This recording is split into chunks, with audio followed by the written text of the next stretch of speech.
की तीली जलाई और दीपक जलाया भगवान की आरती करने के लिए।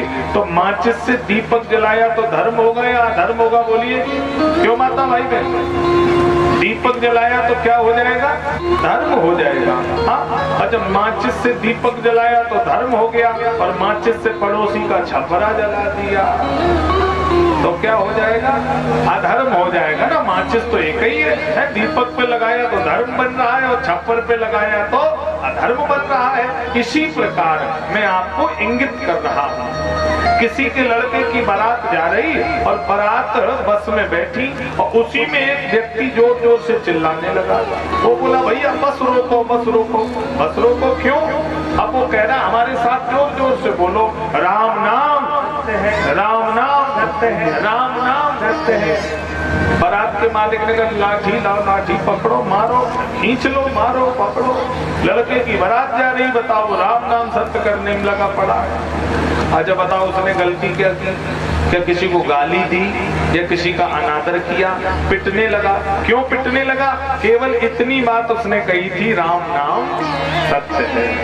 भाई राम नाम तो सत्य है। तो श्रुति कहती है यद्यपि शुद्धम लोक विरुद्धम नहीं करणीयम, नहीं करणीयम, भले ही सही है, लोक मर्यादा के विरुद्ध है, तो फिर वह कार्य हमें नहीं करना चाहिए।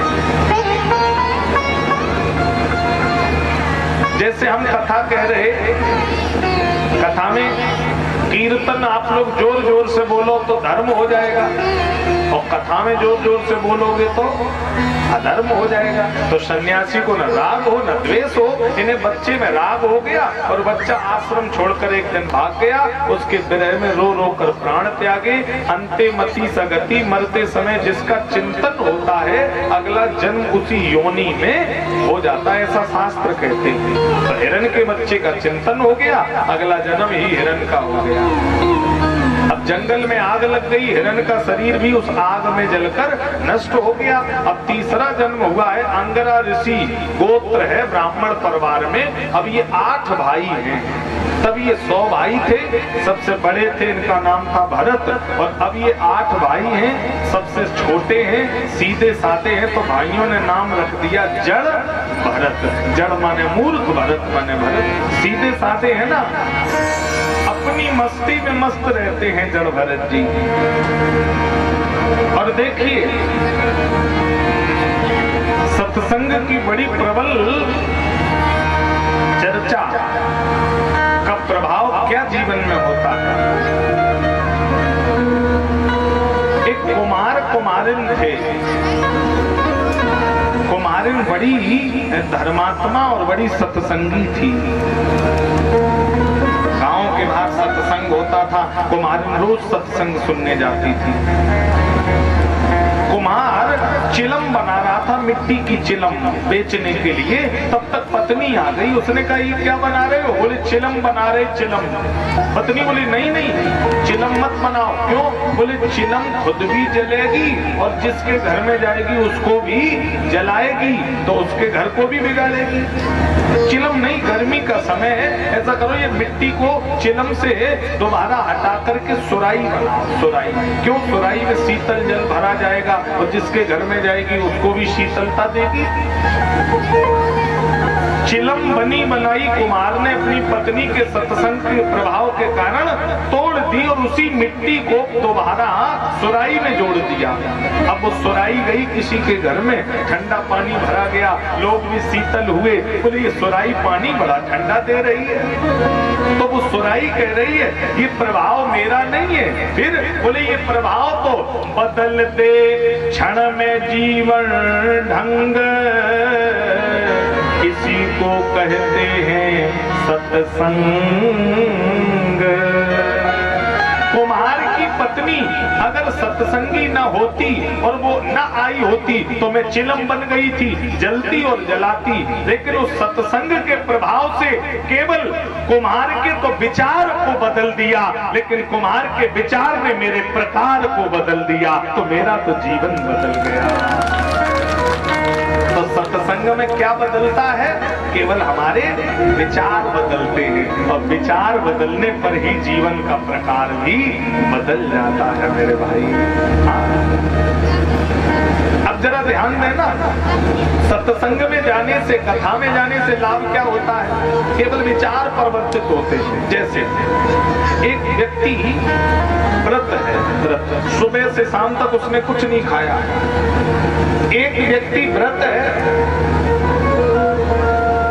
और एक व्यक्ति भूखा है, सुबह से शाम तक। भूखा वाला भूख की वजह से परेशान है और व्रत वाले पर कोई समस्या नहीं है। स्थिति जबकि दोनों की एक जैसी है।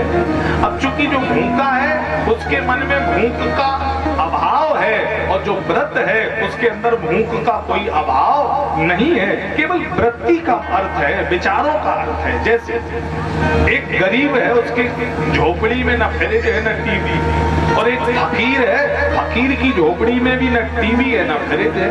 गरीब की झोपड़ी में भी कुछ नहीं है और फकीर साधु की झोपड़ी में भी कुछ नहीं है, लेकिन गरीब रो रहा है और फकीर के डिंगा जाओ तो उसके ऊपर कोई प्रभाव नहीं। अर्थ ये है कि गरीब के जीवन में अभाव का भाव है और फकीर के जीवन में अभाव का कोई भाव नहीं है, इसलिए वो मस्त है, आनंद में है। तो केवल विचार बदल जाए तो जीवन का प्रकार बदल जाएगा। जीवन का विचार इस प्रकार को प्रदर्शित करता है मेरे भाई। एक संत की व्याख्या है, जो आनंद संत फकीर करे, आनंद संत फकीर करे, तो आनंद नाही, तो आनंद नाही अमीरी में, तो आनंद नाही अमीरी में, जो आनंद संत फकीर करे, आनंद संत फकीर करे। ताली बजाइए, हरि बोल हो।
भाइयों ने कहा ये घर में पड़ा रहता है, इससे कहो खेत रखाए जाकर के, खेत में धान की पकी फसल।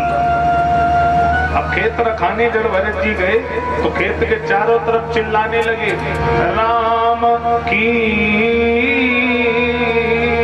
चिड़ैया राम के खेत। बोल तो सही रहे हैं कि राम की है चिड़िया और राम जी के खेत। चुन लियो चिड़ैया भर भर पेट,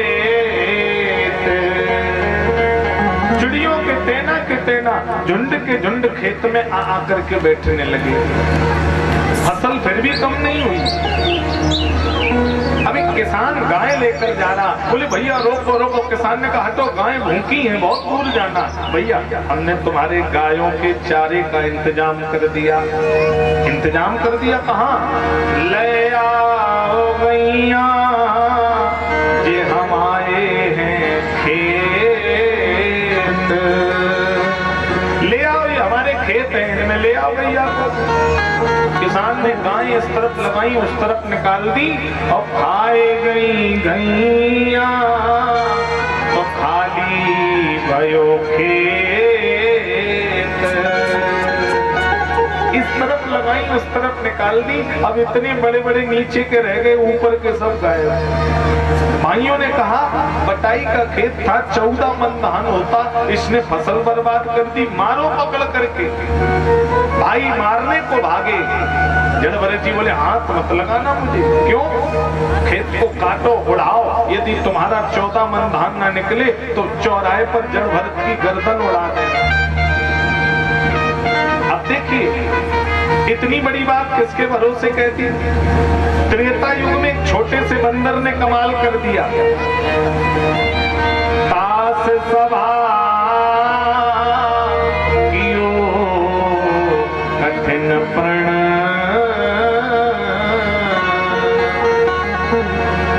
जेहि तौलो कैलाश। जिस रावण ने अपनी भुजाओं पर कैलाश पर्वत को उठाया हो, उसकी भारी सभा में अंगद जी कह रहे हैं रावण मुझे तुझ पर इतनी गुस्सा आती है, असृत हो तो 10 मुख तोड़ो और लंका का समुद्र में बोर हो। ये लगता तेरी लंका को समुद्र में बोर दूं, तेरे 10 मुंह तोड़ दूं। तो रावण कह रहा तू मुझे जानता नहीं है, मैं कौन हूं? चलत दसानन दौलत अवनी, मेरे चलने से धरती डोलती है, धरती में वो रावण हूं। अंगद जी बोले तो तू बलवान नहीं है। सुन, मेरे राम जी के छोटे वाले भैया लक्ष्मण जी अगर बोल दे तो धरती डोल जाती है, तू कितना बड़ा बलवान है।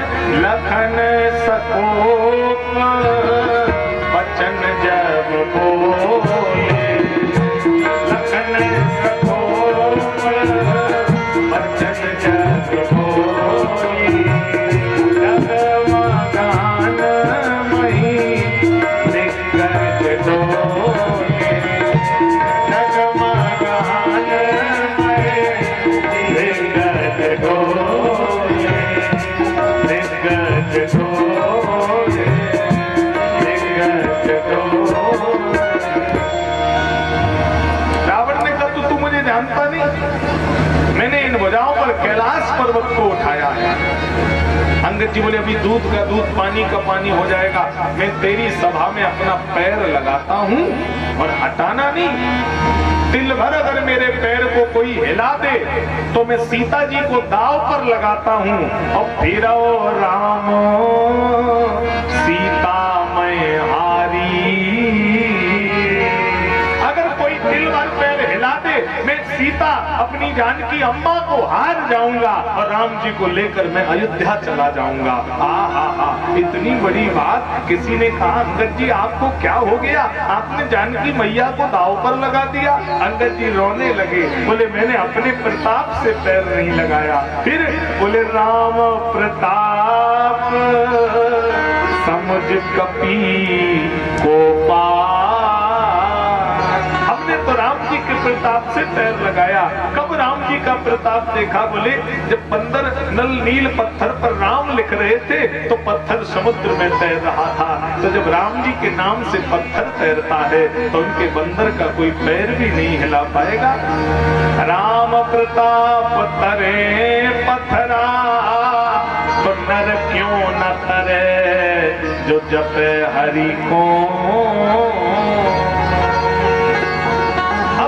मेघनाथ सरीखे बड़े बड़े बलवान आए अंगद जी का पैर हिलाने के लिए। राम जी ने देखा मेरे नाम से पत्थर तैर रहे, क्या मेरे हाथ से पत्थर तैरता कि नहीं। एकांत में गए राम जी पत्थर को लेकर। एकांत में क्यों गए? बोले बाई चांस ऑपरेशन फेल हो गया तो। और पत्थर राम जी ने समुद्र में छोड़ा तो डूब गया। झट से खड़े हो गए, चारों तरफ देखा, किसी ने देख तो नहीं लिया। तो पीछे से आवाज आई, प्रभु मैंने देख लिया। कौन? हनुमान जी दोनों हाथ जोड़कर खड़े हैं। प्रभु आपने छोड़ा, डूब गया। राम जी बोले हनुमान तो किसी से कहना मत। हनुमान जी बोले ढिंढोरा पीटा जाएगा। क्यों? राम जी के नाम ने तो पत्थर बितारे, जो न तपे राम को है किस्मत मारे, जो न तपे राम को है किस्मत मारे। प्रभु ये तो पत्थर है, मैं तो ये दुनिया को बताऊंगा। क्या बताओगे? पार होगा वही जिसको पकड़ेंगे राम, और जिसको छोड़ेंगे पल भर में डूब जाएगा। पार होगा वही जिसको पकड़ेंगे राम, जिसको छोड़ेंगे पल भर में डूब जाएगा। ताली बजाइए, हरि बोल।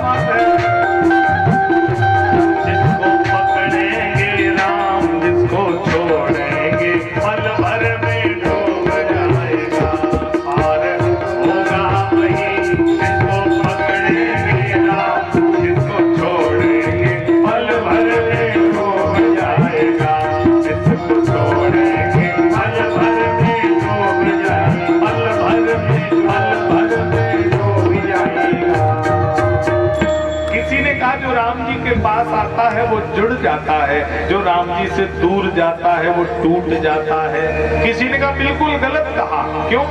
धनुष मिथिला में राम जी के पास आया था तो धनुष टूट क्यों गया? तो राम जी बोले बिल्कुल गलत नहीं है। जब धनुष मेरे पास आया तो फिर लेत चढ़ावत खे चतगाड़े, लेकर के त्रिपुंचा को खींचा तो खींचने में डंडा दूर हो गए और रस्सी राम जी के पास आई है। तो रस्सी जुड़ी रही और डंडे दूर चले गए, सो डंडा टूट गए। प्रभु दो चाप खंड में डारे। अच्छा जब धनुष को राम जी तोड़ रहे हैं तो देखिए राम जी ने धनुष से पूछा कि तुम्हें तोड़ दें या जुड़ा रहने दें, बताओ। धनुष ने कहा प्रभु मुझे तोड़ दीजिए। भगवान हंसने लगे, टूटना क्यों चाह रहे हो? धनुष ने कहा प्रभु हम अगर जुड़े रहेंगे तो अवध से मिथिला टूट जाएगी, राम से सीता छूट जाएंगे। अगर हम टूटे नहीं तो राम सीता कभी मिलेंगे नहीं। दो दिल नहीं मिलेंगे, दो नगर नहीं मिलेंगे, दो संबंध नहीं मिलेंगे। हमारे ऊपर से जब बाण चलेगा तो किसी एक का घर टूट जाएगा। तो प्रभु और हम टूट जाएंगे तो राम से सीता जुड़ जाएगी, अवध से मिथिला जुड़ जाएगी, दशरथ से जनक जुड़ जाएंगे। तो मेरे टूटने में लोग जुड़ रहे और मेरे जुड़ने में लोग टूट रहे, तो मुझे तोड़ दीजिए जिससे लोग जुड़े रहे। मुझे ऐसा जुड़कर क्या करना प्रभु जिससे लोग ही टूट जाएं। आहा, संदेश ये मिल रहा, अगर घर में परिवार में कोई झगड़ा हो जाए और लोग कहें अगर वो झुक जाए तो हम सब लोग कथा में आ जाएंगे, अगर वो झुक जाए तो हम सब एक हो जाएंगे। तो ध्यान देना, ये धनुष क्या कह रहा, अगर तुम्हारे अभिमान के टूटने से अगर घर और परिवार जुड़ रहा है तो वहां अपने अभिमान को तोड़ देना जिससे समाज जुड़ जाए। ये कथा का संदेश है। झुकता तो वह है जिसमें जान होती है, वरना अकड़ना तो मुर्दे की पहचान होती है। जिसमें जान है वो झुकेगा। अब मेघनाथ सरीखे बलवान आए, अंगद जी का कोई पैर नहीं हिला पाया। उठा आप कपके पर चाय धरे प्राण कज्जल के जैसा, रावण 20 हो जाए 10 शीश। जैसे ही झोंका अंगद जी ने पैर पीछे खींच लिया। अंगद जी ने पैर खींचा पीछे। रावण बोला क्या कर रहे हो? अंगद जी बोले देख तुझे झोंकना नहीं आता था तो आज मैंने तुझे झोंकना सिखा दिया। अब ऐसे ही झोंका रहे लेकिन पकड़ना मेरे नहीं है। तो बोले पकड़ने हो रहे। हाँ राम जी के पकड़ ले, इधर पकड़ने से क्या मतलब, हम तो तुझे पकड़ाने ही आए। राम जी के चरण पकड़ ले काम बन जाएगा। हाँ इधर काम थोड़े ही बनेगा।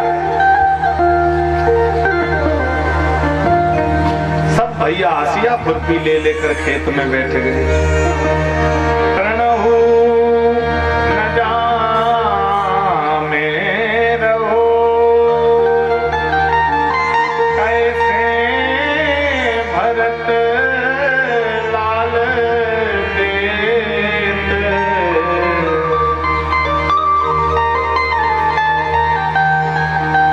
कट कट के खेत खलियान में आयो है। ऊपर ते ताए दई पर धन की बेर बेर, सो झोर झोर झांक रंग सो देर सो लगायो है।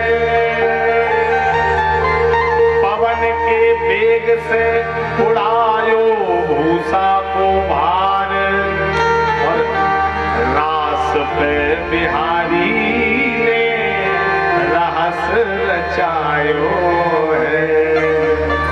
ये लग रहा रास पर बिहारी जी रास रचा गए हो। और काटत उड़ावत मनोज हूँ न जान परो, पर तौलत में धान 25.5 मन पायो है।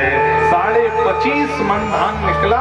भैया बोले अरे ये तो पारस पथरी हो गई, गजब हो गया, चलो घर हलवा पूड़ी खिलाएंगे।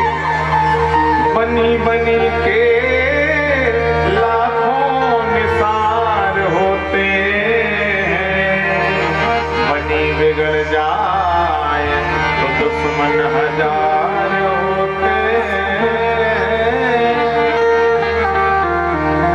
घर को छोड़ दिया जड़ भरत जी ने, घर को त्याग करके महाराज वन की ओर जा रहे हैं। वन की ओर जा रहे और पग पग पर कष्ट पड़ रहे हैं। अनमोल तेरा जीवन यूं ही गंवा रहा है। अनमोल तेरा जीवन यूं ही गंवा रहा है। किस ओर तेरी मंजिल किस ओर जा रहा है। किस ओर तेरी मंजिल किस ओर जा रहा है। अनमोल तेरा जीवन यूं ही गंवा रहा है। अनमोल तेरा जीवन यूं ही गंवा रहा है। ताली बजाइए हरि बोल। ये हो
कहीं दम निकल